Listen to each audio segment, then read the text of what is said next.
Assalamualaikum warahmatullahi wabarakatuh. Alhamdulillahi rabbil alamin. Wassalatu wassalam ala rasulillah wa ala alihi wa ashabihi ajma'in. Para pemirsa yang dimuliakan oleh Allah subhanahu wa ta'ala, betapa banyak suatu kaum yang diadab oleh Allah subhanahu wa ta'ala setelah sebelumnya mereka berjaya, setelah sebelumnya mereka menjadi suatu golongan yang perkasa hanya karena dosa yang mereka lakukan. Betapa banyak nikmat yang Allah subhanahu wa ta'ala cabut pada diri seseorang hanya karena kemaksiatan yang dia lakukan. Betapa banyak suatu keburukan dan azab yang Allah timpakan kepada suatu kaum hanya karena dosa dan keburukan yang mereka lakukan. Betapa banyak di antara kita yang tertipu dengan dosa dan maksiat yang kita anggap sepele. Sesungguhnya dan pada hakikatnya ketika kita berdosa dan bermaksiat dan kita membiarkan dosa dan maksiat itu terus menjalar dalam diri kita, terus kita lakukan dalam kehidupan sehari-hari kita, diibaratkan sebagaimana rembetan sebuah racun yang kita minum. Di antara racun yang diminum oleh seseorang, ada yang langsung bereaksi secara spontan. Ada yang racun yang sifatnya menimbulkan suatu efek dalam jangka panjang. Sama juga dengan dosa. Dosa diibaratkan sebagaimana sebuah racun bagi hati kita. Ada di antara kita ketika bermaksiat, lalu membuat hati kita langsung mendapatkan sebuah efek dari dosa yang kita lakukan secara spontan.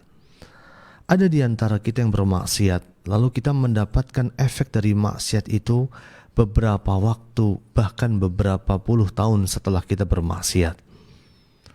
Disebutkan oleh para ulama, di antaranya oleh Sulaiman At-Taimi, ketika beliau pernah mengatakan, sungguh seorang pria berbuat dosa secara sembunyi-sembunyi kepada Allah. Lalu kemudian keesokan harinya dia merasakan kehinaan yang telah Allah subhanahu wa ta'ala masukkan di dalam hatinya. Dia merasa menjadi orang yang hina karena dosa itu. Di sini menunjukkan bahwa ada sebagian dari kita yang bermaksiat, lalu kita mendapatkan efek dari maksiat itu secara spontan, secara langsung. Tetapi di antara bentuk maksiat itu ada yang kita dapatkan efeknya secara jangka panjang. Bagaikan bom waktu, tinggal menghitung hari, kita mendapatkan efek dari maksiat itu. Sebagaimana disebutkan oleh para ulama, di antaranya oleh Abdullah bin Ahmad bin Hanbal, putra dari Imam Ahmad bin Hanbal. Ketika beliau menyebutkan apa yang disebutkan oleh ayahnya dalam kitab Az-Zuhd, itu apa yang telah dinukilkan dari Muhammad bin Sirin, seorang ulama besar pada zamannya. Muhammad bin Sirin pernah mengatakan bahwa ketika beliau dililit hutang, beliau merasakan suatu kegalauan dan kegundahan yang sangat dahsyat di dalam jiwanya. Maka pada saat itu beliau bermuhasabah, beliau merenung, beliau meminta kepada Allah subhanahu wa ta'ala, dari mana datangnya kegundahan ini?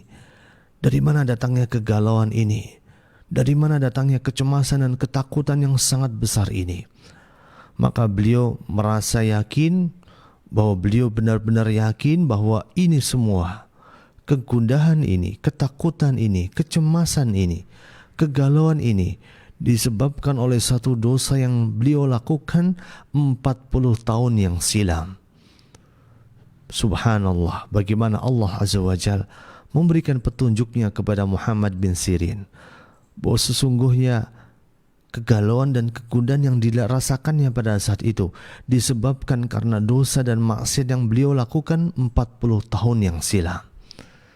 Dosa yang kita lakukan ibaratnya bom waktu yang bisa meledak kapan saja, yang efek buruk dari dosa itu bisa Allah turunkan kapan saja, bisa Allah turunkan secara spontan.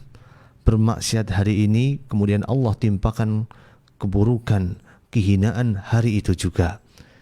Bisa juga Allah timpakan efek buruknya dalam jangka waktu yang cukup lama.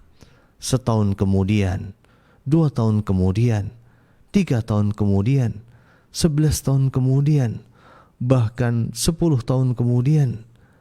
Bahkan sebagaimana yang dialami oleh Muhammad bin Sirin, beliau mengalami efek dari sebuah dosa 40 tahun setelah beliau bermaksiat kepada Allah Subhanahu wa ta'ala.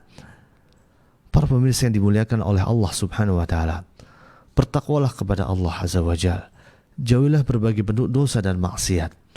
Sungguh dosa dan maksiat yang kita lakukan membawa efek buruk dalam kehidupan kita.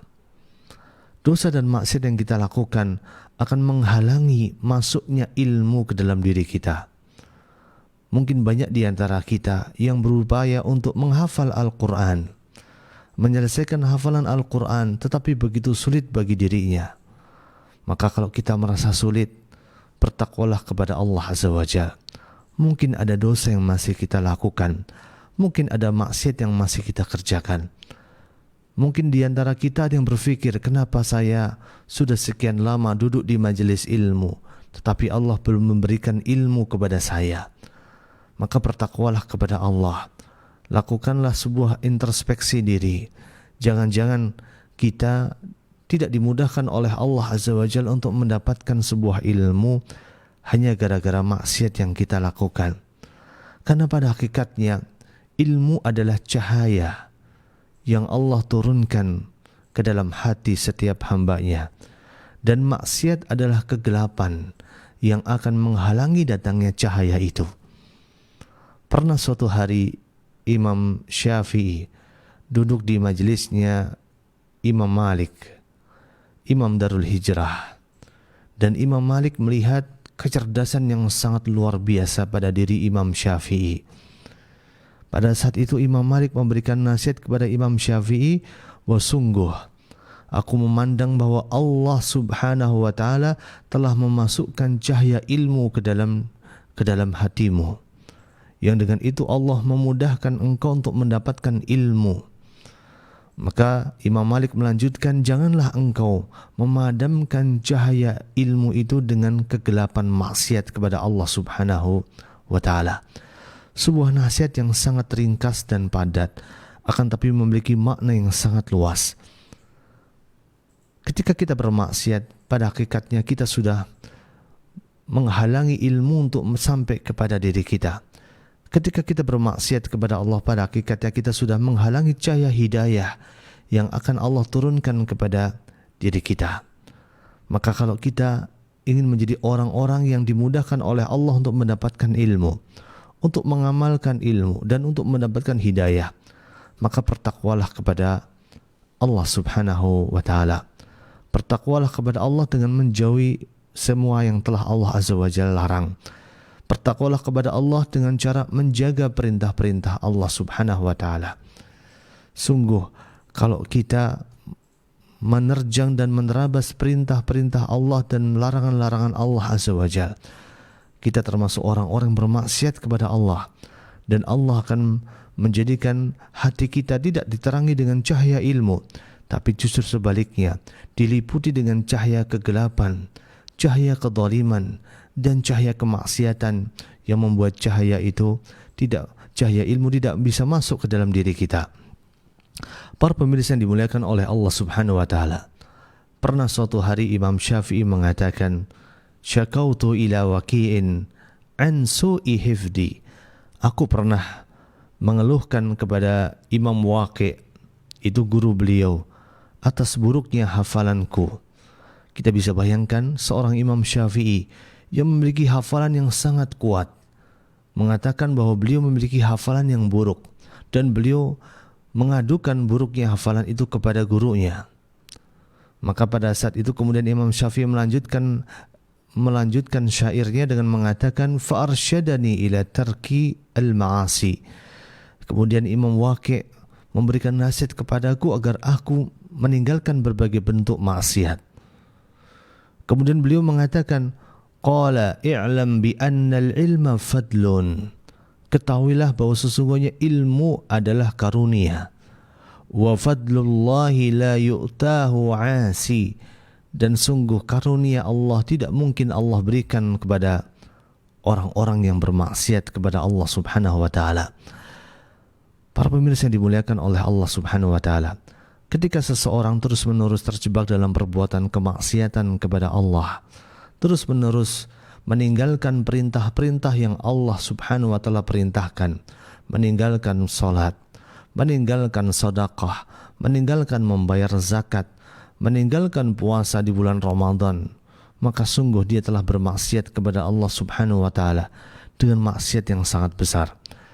Ketika seorang hamba melaksanakan keburukan, kezaliman dan kemaksiatan kepada Allah dengan berbohong, berdusta, berzina, mencuri, atau memakan riba, ataupun memakan harta milik orang lain, maka sungguh dia dikatakan telah bermaksiat kepada Allah dengan sebuah keburukan dan kedoliman yang besar. Keburukan yang kita lakukan, kemaksiatan yang kita kerjakan, ibaratnya bom waktu, yang itu semua akan berefek buruk atas kehidupan kita. Tetapi ada di antara kita yang menerima efek buruknya itu secara spontan, dan ada di antara kita yang menerima efek buruknya beberapa saat, beberapa waktu setelah kita melakukan keburukan itu. Maka bertobatlah kepada Allah atas keburukan yang pernah kita lakukan. Berlindunglah kepada Allah agar Allah menghilangkan efek buruk dari kemaksiatan yang pernah kita lakukan. Semoga Allah Azza wa Jalla melindungi diri kita, menjaga diri kita, menjauhkan diri kita dari berbagai bentuk efek buruk perbuatan dosa dan maksiat yang pernah kita lakukan. Semoga Allah Azza wa Jalla menjauhkan kita dari azabnya yang begitu pedih karena dosa dan maksiat yang pernah kita lakukan. Semoga Allah Azza wa Jalla melanggengkan nikmat yang Allah berikan kepada diri kita.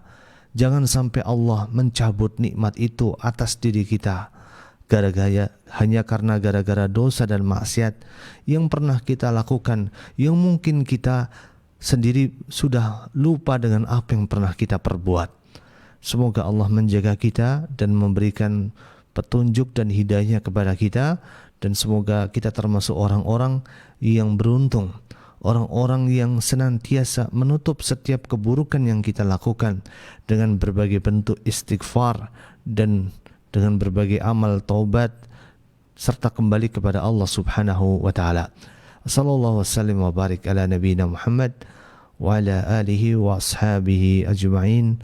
Walhamdulillahi rabbil alamin.